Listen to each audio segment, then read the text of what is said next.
2,000 years ago, in the crowded marketplace of an ancient North African city, the soldiers of Caesar Augustus sampled an exotic new delicacy from the East. This was the start of a chain of events which led to a treat on our tables and a word in our dictionaries.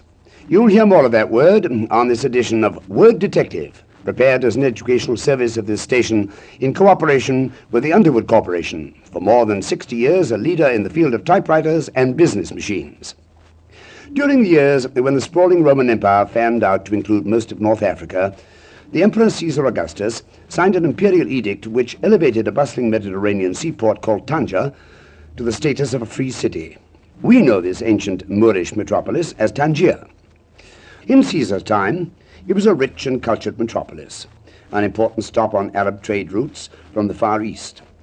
The gate of the city, which led to the produce-packed stalls of the marketplace, gave local citizens access to a selection of the most exotic wares in the world: spices from Ceylon, steel from Damascus, and at some point during Tanger's long history, nobody quite knows when, the squatting marketplace Moors added to their display a strange but delicious new fruit, delivered to the West African port by Arab caravans from the Malay archipelago half a world away. Within a short time after the fruit from the East was first put on sale in the marketplace, it was not only being served on West African tables, but also being cultivated in thick West African groves.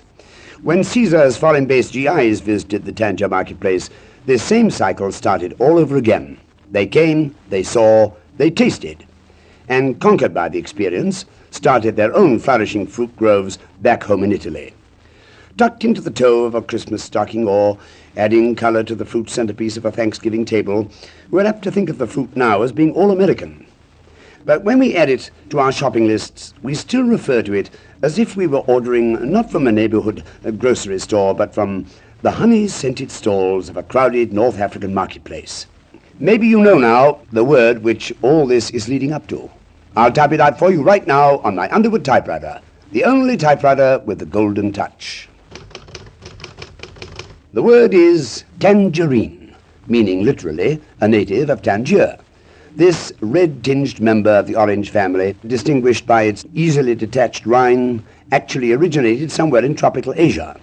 We know it as a tangerine because 2,000 years ago, a group of African-based Roman soldiers went shopping in a Moorish market for souvenirs for the folks back home.